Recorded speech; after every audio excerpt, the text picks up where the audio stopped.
Hari ini kita akan membahas tentang kopi. Kopi itu adalah salah satu minuman yang paling sering dikonsumsi di seluruh dunia, di mana kopi itu bagian sudah melebur ke budaya kita sebagai manusia. Seperti contohnya, misalkan ada dua orang sedang berbicara intim, mungkin ditemani oleh dua cangkir kopi. Atau di suatu rapat di perusahaan besar di mana banyak anggota-anggotanya, mereka sedang saling menyimak dan juga ditemani secangkir kopi. Nah, kopi ini mempunyai berbagai macam kandungan inti, contoh seperti kafein, asam klorogenik, dan diterpena. Di mana kopi ini ada yang bilang dia itu manfaatnya baik, seperti dia bisa anti peradangan, anti oksidan, anti kanker, atau antibakteri. Tapi ada juga yang bilang kopi itu tidak terlalu baik untuk kesehatan kita. Entah alasannya apa. Nah, sebenarnya kopi itu sehat tidak sih untuk kita konsumsi? Nah, di sini saya akan membahas tentang manfaat dan juga jika ada kerugian dari kopi di setiap sistem organ, dan akan kita simpulkan kira-kira apakah kopi itu sebaiknya diminum rutin atau kita hindari. Yang pertama kita bahas adalah efek pada jantung atau pembuluh darah. Nah, kopi karena mengandung kafein, logikanya dia tuh bisa meningkatkan tekanan darah, dan jika tekanan darah meningkat, logikanya pun akan meningkatkan resiko penyakit jantung dan pembuluh darah. Nah, makanya seringkali kopi itu karena efeknya meningkatkan tekanan darah ini, itu disarankan untuk dihindari. Tapi apakah benar? Gini, ternyata penelitian itu menemukan bahwa peningkatan tekanan darah karena kopi ini dia itu tidak terlalu signifikan, dan juga untuk jangka panjang ternyata tidak bermasalah. Kebalikannya, ternyata kopi itu bisa menurunkan resiko penyakit jantung seperti penyakit jantung koroner atau stroke. Kematian karena penyakit jantung ini atau stroke ini itu lebih rendah jika mengkonsumsi kopi. Berapa banyak kopi yang dikonsumsi? Sekitar 3 atau 4 cangkir setiap harinya. Kalau misalkan Anda mengkonsumsi lebih dari 10 kopi, memang dikatakan resiko penyakit jantungnya akan meningkat. Tapi jika misalkan minum 3-4 cangkir setiap hari, itu justru menurunkan resiko penyakit jantung. Ada juga penelitian menemukan kopi itu meningkatkan jumlah kolesterol seperti kolesterol jahat atau trigliserida di dalam tubuh kita. Yang logikanya, kalau kolesterol itu meningkat, maka resiko penyakit-penyakit pembuluh darah seperti penyakit jantung itu juga meningkat. Tapi pada akhirnya, untuk jangka panjang, ternyata kematian atau kita bisa anggap saja resiko penyakit jantung dan penyakit seperti stroke yang berkaitan dengan pembuluh darah itu lebih rendah jika kita mengkonsumsi kopi rutin setiap hari. Jadi, bisa disimpulkan kopi itu baik untuk kesehatan jantung dan pembuluh darah kita. Kemudian yang kedua adalah pada kanker. Nah, ini cukup menarik karena secara umum kopi ditemukan bisa menurunkan resiko kejadian kanker. Kanker apa saja yang sudah teliti, contohnya seperti kanker prostat, kanker endometrium, kanker pada kulit, kanker liver, dan kanker pada mulut.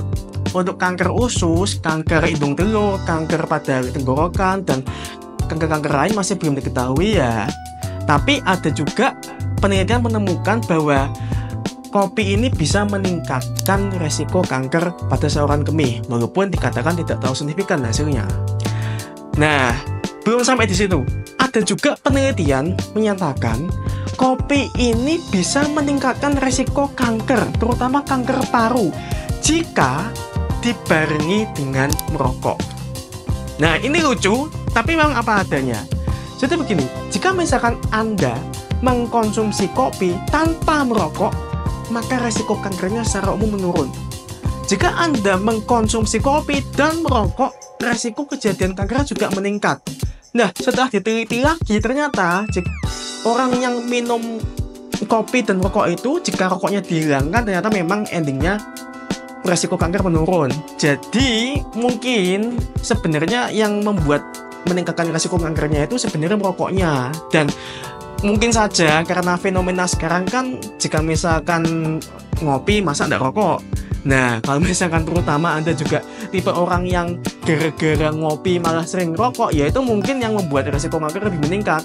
Tapi intinya jika Anda hanya mengkonsumsi kopi saja tanpa merokok, resiko kanker secara umum akan menurun. Sehingga tetap apapun itu, hindari merokok, tapi kalau kopi ya silahkan.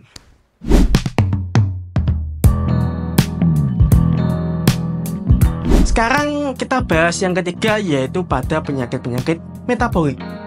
Nah, penyakit metabolik maksud itu contohnya seperti diabetes. Nah, ternyata jika Anda mengkonsumsi kopi setiap hari mungkin sekitar 1-6 cangkir setiap harinya, itu dikatakan bisa menurunkan resiko diabetes. Walau demikian, tetap saya harus beri perhatian ya. Kalau misalkan Anda mengkonsumsi kopi ditambah dengan gula yang banyak atau mungkin ya intinya menjadi sangat manis, itu tetap akan meningkatkan resiko diabetes, karena kan resiko diabetes meningkat karena gula. Kalau misalkan Anda mengkonsumsi kopi, mungkin terutama kopi hitam, itu ya lebih bagus karena tidak ada gulanya. Nah, selain itu, kopi juga bisa menurunkan resiko asam urat dan resiko terpunya batu ginjal. Jadi, secara umum pada metabolik, kopi itu dikonsumsi 2 atau 1-6 cangkir setiap harinya, itu berpengaruh baik.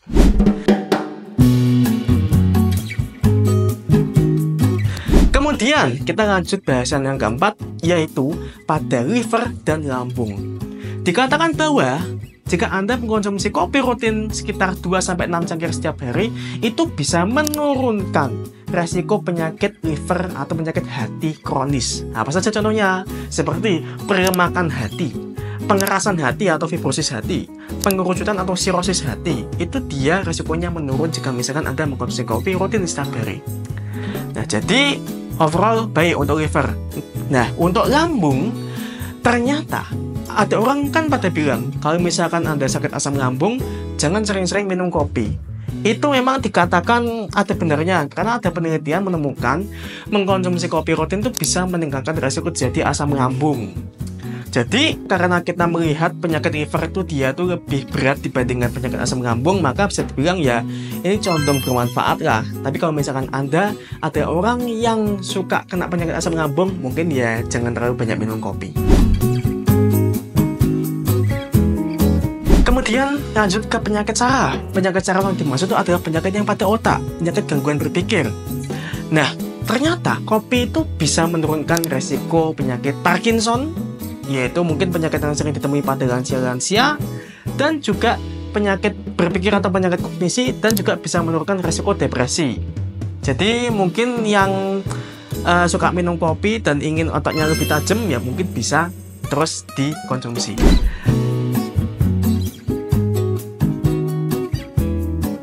Selanjutnya adalah pada ginjal.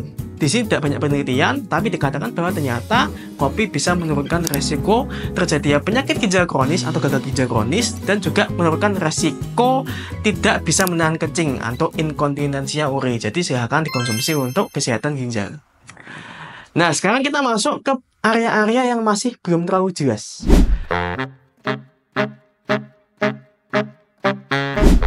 Pada tulang, ditemukan bahwa ternyata jika misalkan Anda seorang laki-laki mengkonsumsi kopi itu bisa menurunkan resiko patah tulang.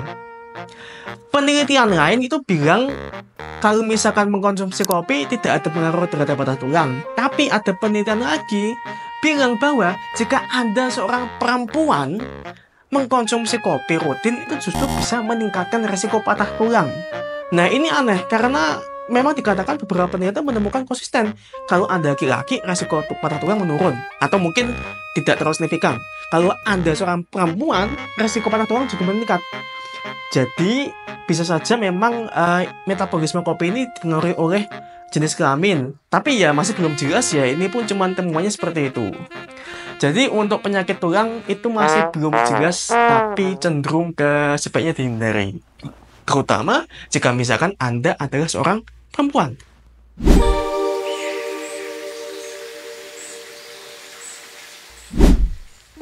Nah, lanjut ke penyakit kandungan khususnya perempuan ya. Ternyata kopi ditemukan bisa meningkatkan resiko endometriosis atau munculnya kelenjar-kelenjar di dalam rahim.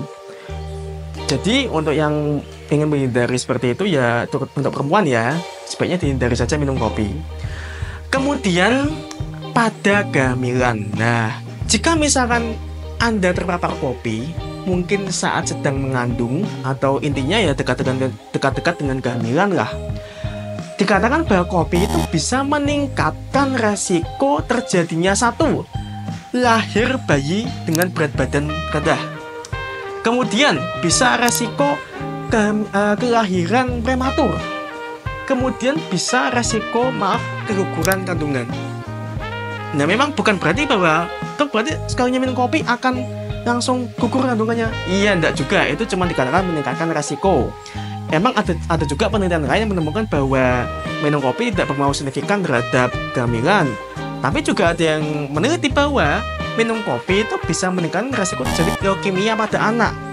Walaupun ya leukemia pun ada sesuatu yang sangat jarang pada anak ya. Tapi begini, sebenarnya itu logis untuk ibu hamil. Kenapa? Karena pada saat kehamilan, memang salah satu aspek yang harus kita kendalikan itu adalah tekanan darah. Salah satu komplikasi yang paling sering pada kehamilan adalah peningkatan tekanan darah, yang nanti mungkin jika misalkan ada faktor-faktor lain bisa berujung ke preeklamsi. Nah, preeklamsi ini itu dia juga bisa meningkatkan resiko komplikasi pada kehamilan, entah pada ibunya atau pada anaknya. Kalau pada ibunya mungkin ada berbagai macam gejala-gejala seperti pusing, sesak, dan lain-lain. Pada saat persalinan, mohon izin, itu juga bisa meningkatkan resiko kejang. Dan kalau sampai terjadi kejang atau sampai terjadi komplikasi yang parah, mohon izin, itu bisa berpengaruh fatal terhadap ibunya.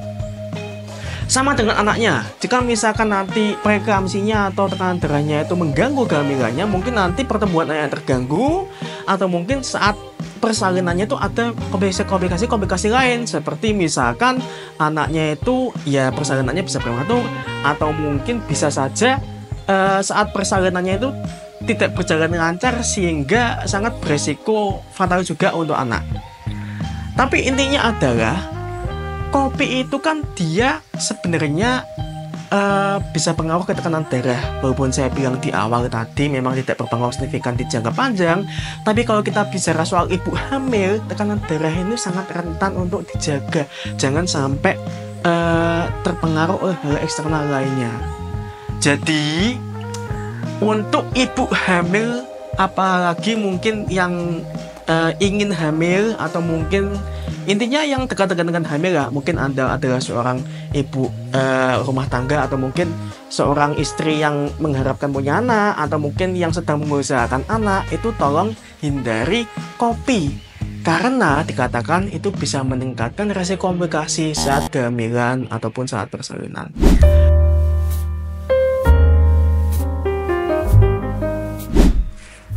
Jadi begitulah bermacam-macam pengaruh kopi pada berbagai macam sistem organ kita. Kesimpulannya adalah, jika misalkan Anda adalah seorang laki-laki, hampir semuanya efek kopi itu baik. Ya, jadi silahkan mengkonsumsi kopi, mungkin bisa rutin sekitar 3-4 cangkir lah dikatakan efek yang paling baiknya. Cuma jangan terlalu banyak gula, dan mohon jangan dibarengi dengan rokok atau nge-vape. Kalau misalkan ada seorang perempuan, ya mungkin bisa ditimbang-timbang ya. Kalau misalkan ada seorang lansia terutama, atau mungkin yang punya resiko cedera tulang yang cukup tinggi, maka ya mungkin bisa dihindari kopinya. Kalau ada seorang ibu hamil, mohon jangan minum kopi.